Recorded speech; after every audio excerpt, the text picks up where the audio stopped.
Media Islamnet dan radio kesayangan Anda menghadirkan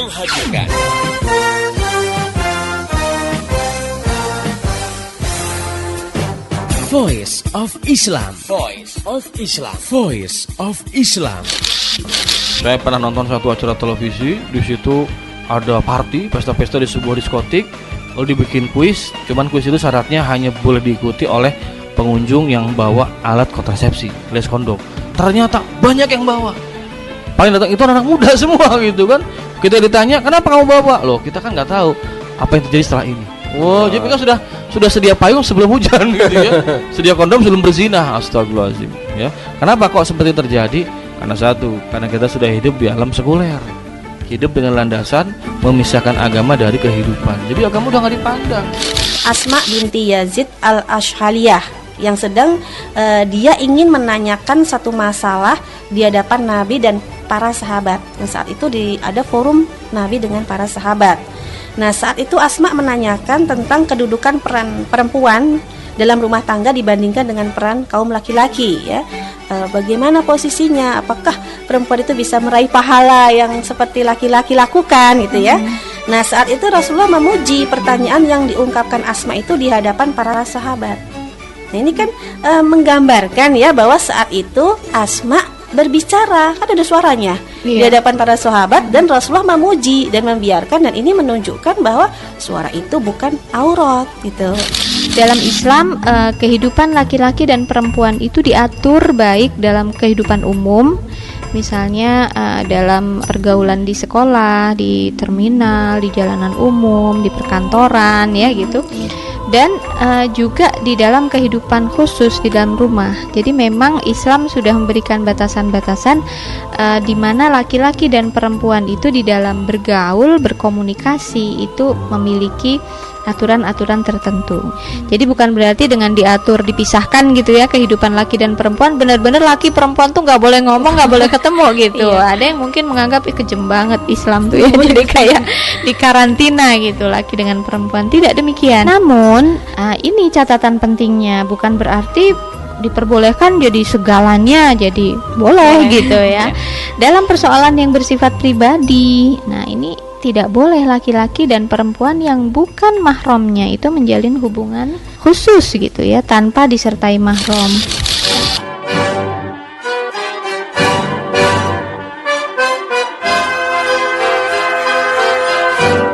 Voice of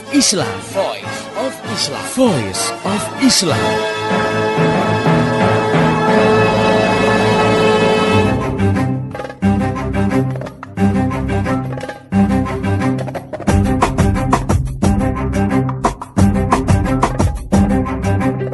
Halo Indonesia, Assalamualaikum warahmatullahi wabarakatuh.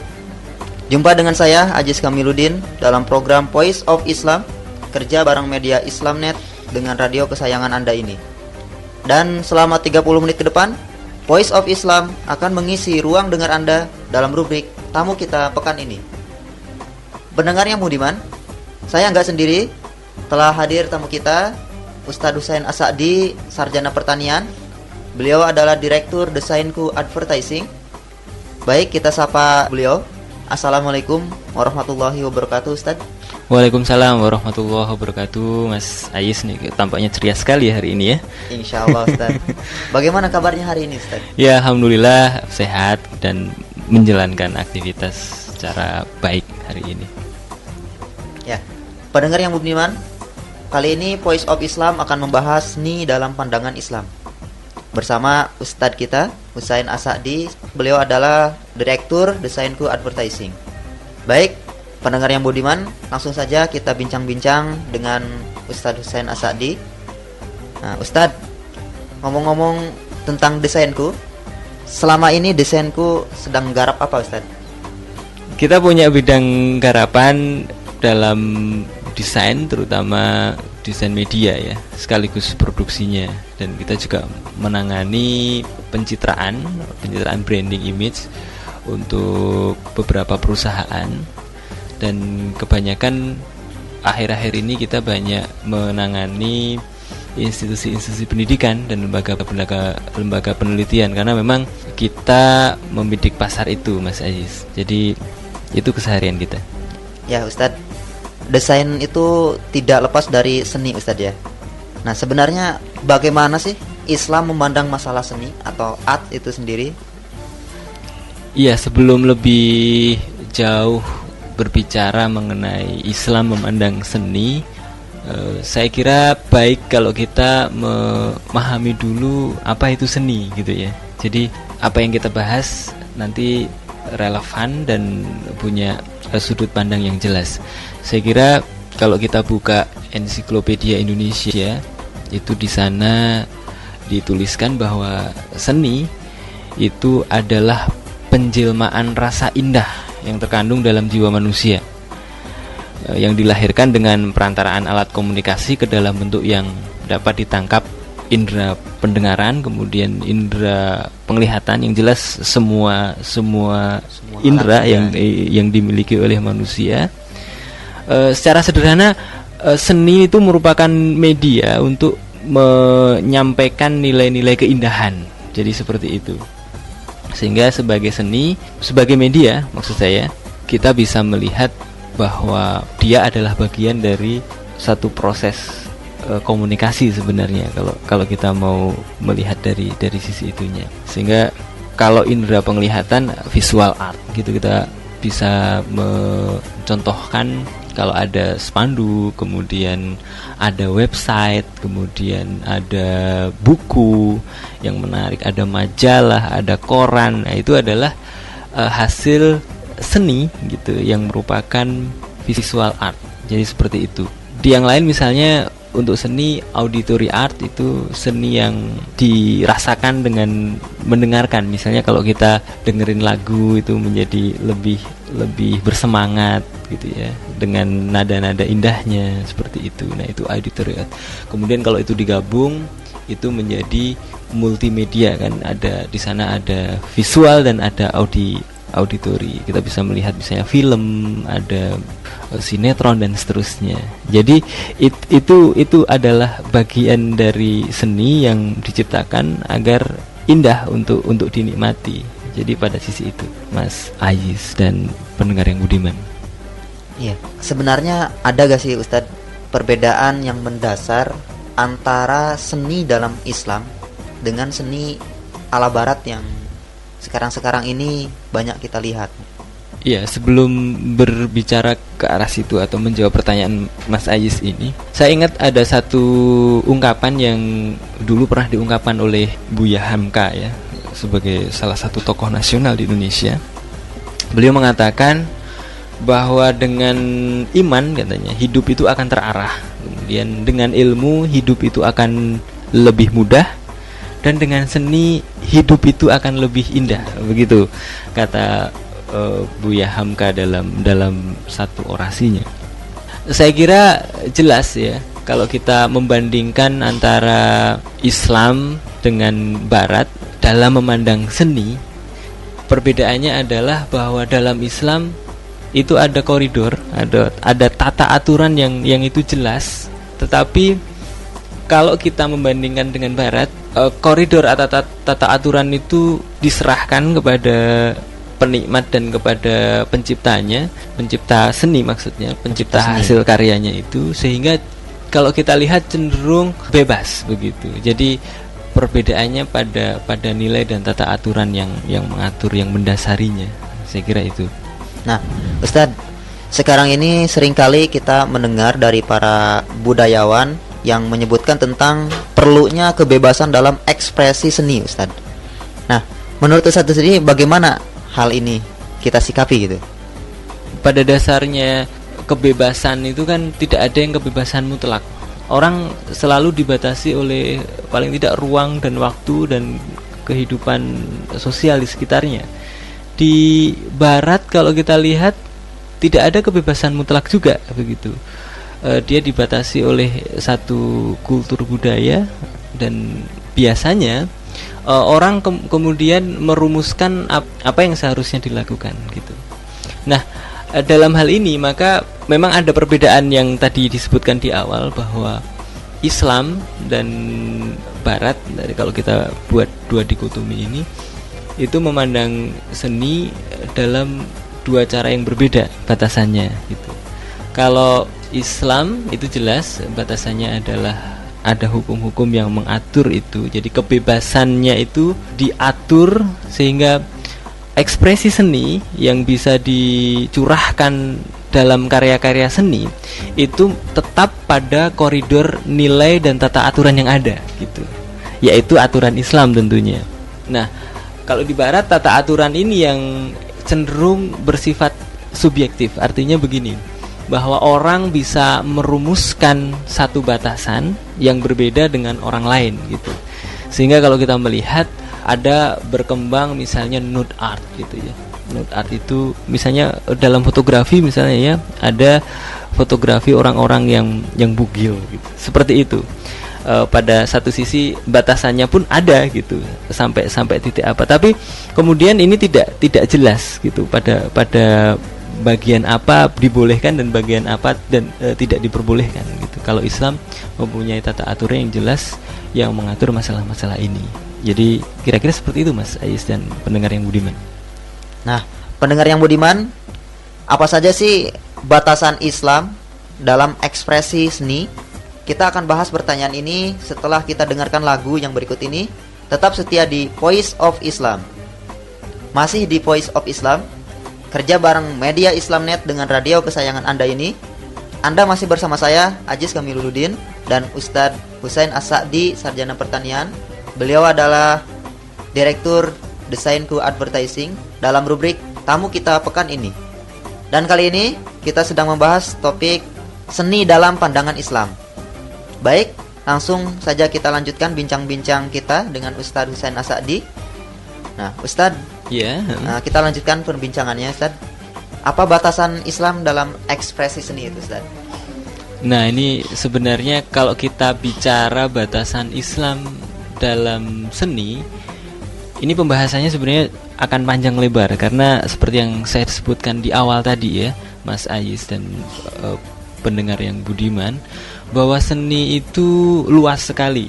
Ada misalnya visual art gitu ya, ada auditory art, kemudian ada gabungan dari keduanya. Ada misalnya pentas, panggung begitu ya. Ada kemudian nanti sensory art, seni yang berbicara tentang rasa dan aroma. Jadi masak-memasak itu juga ternyata salah satu bentuk seni begitu. Jadi sangat spesifik tergantung pada bidang apa yang ingin kita bahas gitu. Tapi intinya bahwa Islam itu mengatur segala perbuatan manusia termasuk dalam ekspresi seni, Mas Ais dan pendengar budiman. Sehingga kalau kita bicara seni sebagai bagian dari karya manusia atau aktivitas yang diatur oleh Islam, itu tentunya lengkap. Islam sudah memiliki tata aturan, seperangkat tata aturan dalam hal itu. Sederhananya bahwa seni ini kan pelengkap sebenarnya, bukan sesuatu yang inti. Jadi kalau kita bicara aktivitas manusia, ada yang wajib, ada yang sunnah, ada yang mubah, ada yang makruh, dan ada juga yang haram gitu ya. Maka aktivitas-aktivitas yang mempunyai hukum yang 5 tadi bisa kita, seperti di awal ya, bahwa seni itu memperindah sesuatu, kita bisa perindah gitu ya. Misalnya kita ingin melakukan dakwah gitu ya, ingin mengadakan satu kajian yang itu sifatnya besar-besaran, tentunya kan kita ingin agar masa yang datang ini banyak, dan kita harus merancang satu model publikasi yang itu tidak hanya mudah dibaca atau mudah dipahami, tapi juga harus enak dinikmati. Nah, pada titik itulah kemudian seni itu menjadi penting gitu ya. Misalnya juga kalau kita ingin membangun sebuah masjid gitu ya, tentunya kan kita ingin masjid itu indah dilihat, kemudian nyaman kita di dalamnya, sehingga ada di sana seni arsitektur masjid gitu. Begitu juga kalau kita ingin menggunakan busana, tentunya kan busana ini akan tidak sekedar menutup aurat kita. Kalau hanya menutup aurat kita ya kita bisa jadi pakai plastik hitam gitu ya, kita bungkus saja yang bentuknya jubah dari atas ke bawah gitu. Bisa jadi begitu, tetapi karena ini tidak indah, maka ada rancangan-rancangan khusus yang kemudian membuat baju itu menjadi enak dilihat gitu ya, enak dilihat dan nyaman untuk dipakai. Nah, hal-hal itulah yang harus kita kaji, kemudian kita pahami mana yang kemudian diperbolehkan, mana yang tidak diperbolehkan, sehingga rambu-rambu hukum itu menjadi koridor untuk menciptakan atau untuk menghasilkan karya-karya seni yang ingin kita hasilkan gitu. Kalau kita membuat, misalnya ingin merancang sebuah undangan pernikahan yang menarik gitu ya, itu kan tidak harus dengan foto mesra berpeluk-pelukan yang mempelainya itu, calon mempelainya namanya juga calon ya, belum menikah, kemudian dengan foto yang sangat mesra di dalam undangan itu. Nah, misalnya seperti itu kan tidak seperti itu gitu. Tapi kita bikin satu undangan yang menarik tapi tetap dalam koridor syar'i gitu. Misalnya pun kalau kita harus pakai foto, ya fotonya secara alami dipisah seperti itu.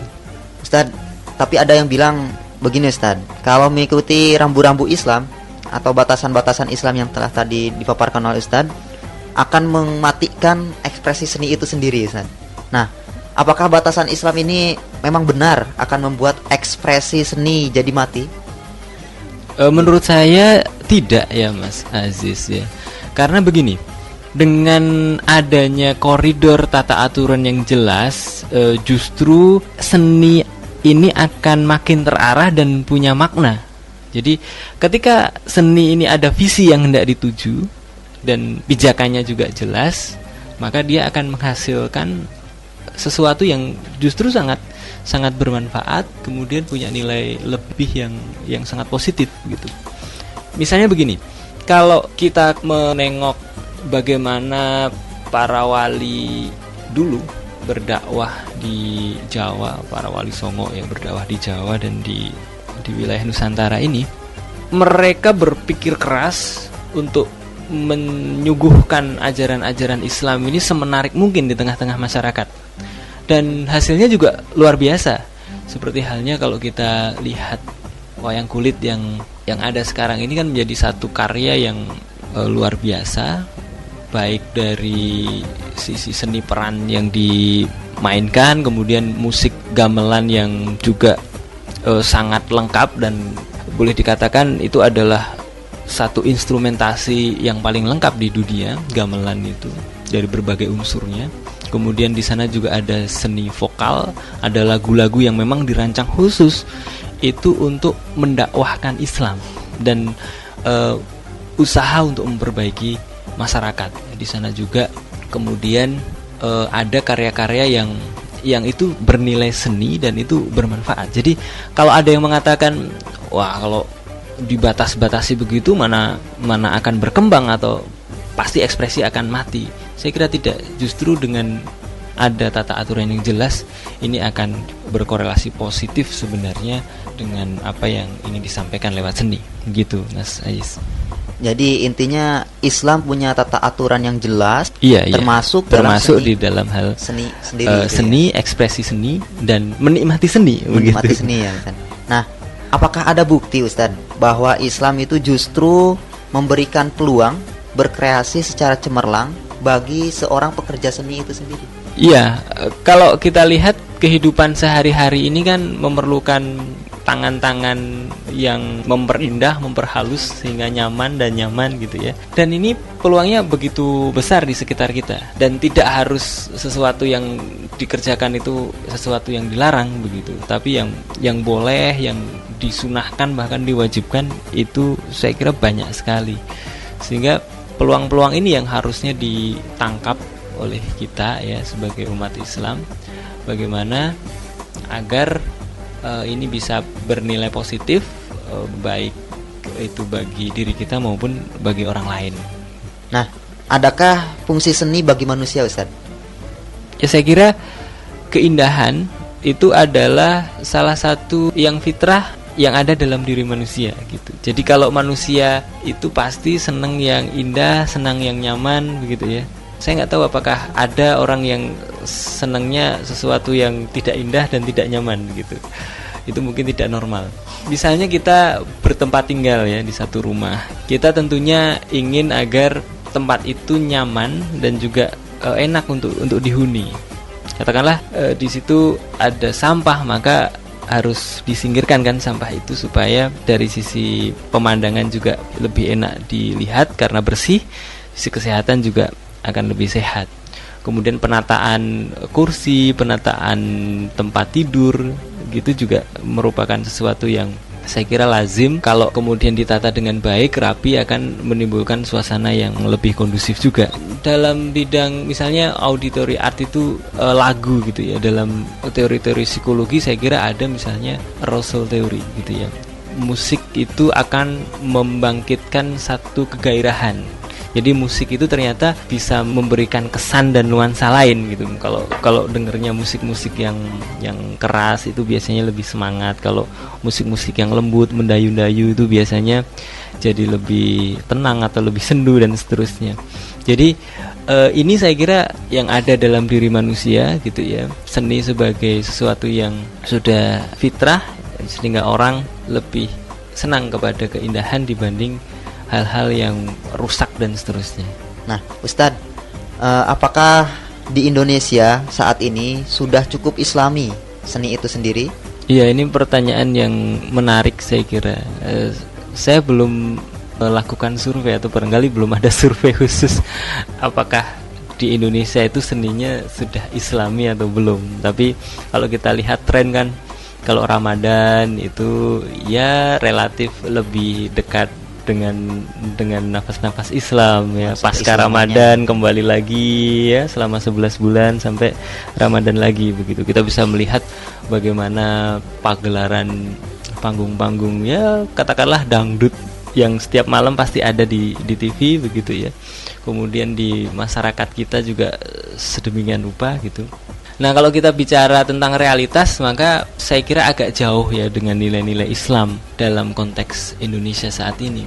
Hanya memang kembali bahwa kita sebenarnya ditantang dari fakta ini untuk melakukan satu ya usaha yang serius untuk menggarap bidang ini. Jadi kita bisa memberikan alternatif kepada masyarakat, menyuguhkan apa yang hendak kita sampaikan ke masyarakat dengan cara yang baik. Itu dalam hal misalnya ide-ide gitu ya.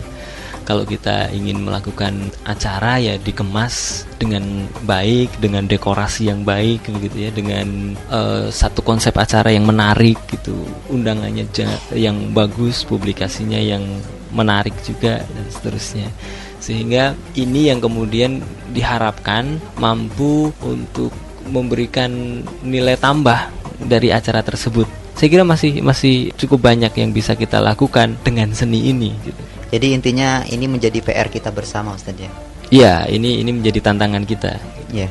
Nah, Ustadz, kalau kita melihat sekarang ini seni yang ada di Indonesia itu didominasi oleh pornografi atau porno aksi. Nah, bagaimana mengubah persepsi masyarakat dari seni yang didominasi oleh pornografi, porno aksi, mistik, tahayul menjadi seni yang islami? Nah, gimana Ustaz? Iya, ini pertanyaan yang jawabannya tidak sederhana. Maksudnya ada banyak faktor penyebab yang harus kita rubah dulu gitu. Kalau kita lihat dari sisi individu-individu ya, dari sisi masyarakat kita itu kan memang masyarakat yang pembinaannya sangat kurang gitu ya. Itu pertama. Yang kedua, pada tingkat kebijakan itu juga kalau kita lihat tidak ada kebijakan yang memberikan aturan yang tegas untuk mengatur bagaimana seni yang konstruktif dengan dengan budaya-budaya yang positif dan seni yang tadi yang dikatakan bisa merusak ya, termasuk juga pornografi, mistik, tahayul dan seterusnya. Faktanya kalau kita lihat televisi ya tayangan-tayangan itu masih ada, sehingga pada masalah yang kedua ini memang harus ada satu kebijakan yang tegas untuk mengatur media itu ya, agar punya rambu-rambu sehingga apa yang dia tampilkan, yang ditayangkan itu memang baik untuk masyarakat. Selain juga yang pertama tadi edukasi yang terus-menerus kepada masyarakat, baik dilakukan oleh tokoh-tokoh masyarakat maupun kita ini. Jadi sekecil apapun gitu ya, pada lingkup yang kita memang kuasai gitu ya, pada tingkat keluarga, kalau kita sebagai ayah ya kita memberikan edukasi kepada istri, kepada anak. Kemudian kalau sebagai ibu rumah tangga gitu ya, memberikan edukasi kepada anak, kemudian memberikan masukan-masukan kepada suami gitu. Pada tingkat yang lebih luas saya kira ini bisa digalang, dan kalau kekuatan ini sudah sambung menyambung, kait mengkait, saya kira masyarakat akan bergeser dari sikap yang tadi disebutkan, yang percaya takhayul, mistik, suka pornografi ini ke arah yang lebih baik. Dan yang ketiga saya kira juga harus ada alternatif yang real ya untuk masyarakat di Indonesia ini, bahwa seni yang Islam itu seperti ini, kemudian ditunjukkan kepada mereka dan mereka mengenalnya gitu, sehingga kalau melihat ini jadi punya pandangan yang lebih positif. Saya kira itu. Pendengar yang budiman, itu tadi bincang-bincang kita mengenai seni dalam pandangan Islam. Kita dapat mengambil banyak pelajaran dari sini. Buat pendengar yang ingin bertanya, memberikan kritik, saran, dan masukan, Anda bisa kirim surat ke radio kesayangan Anda ini, atau kirim SMS ke 0856 9492 4411, atau bisa juga melalui email ke mediaislamnet@yahoo.com. Untuk informasi lebih jauh tentang Voice of Islam, radio-radio di seluruh Indonesia yang menyiarkannya, topik-topik yang akan dibahas, dan info-info lainnya, silahkan klik di www.gaulislam.com. Saya Aziz Kamiluddin dan seluruh kerabat kerja yang bertugas mengucapkan terima kasih kepada Ustadz Husain Asadi. Ya, sama-sama Mas Aziz dan pendengar yang budiman sekalian.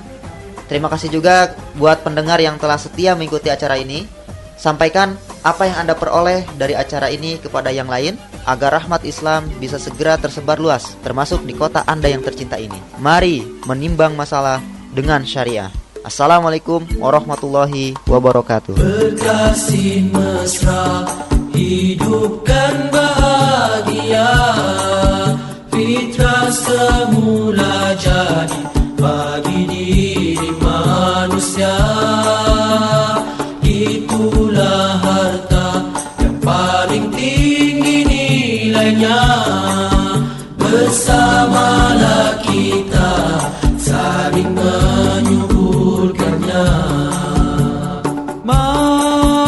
Marilah kita bina bersama, mengamalkannya. Itulah pesanan berharga dari Allah dan juga Rasulnya.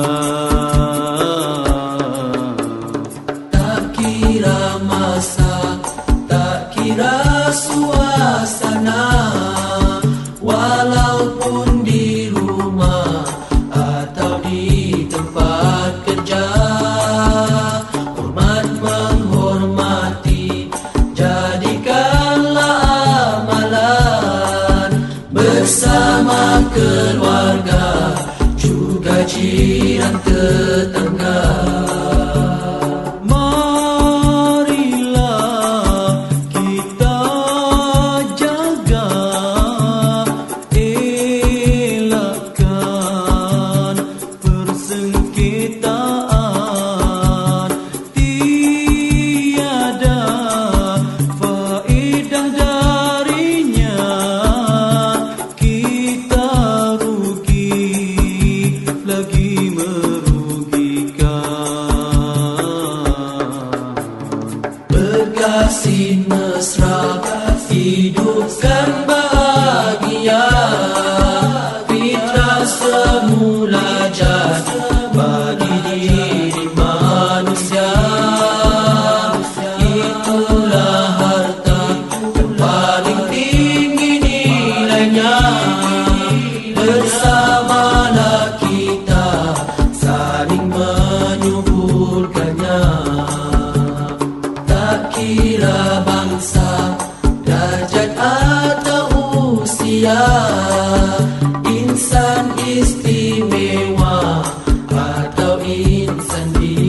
desa, warga yang tua rasa diri dihormati, pada yang muda rasa diri disayangi.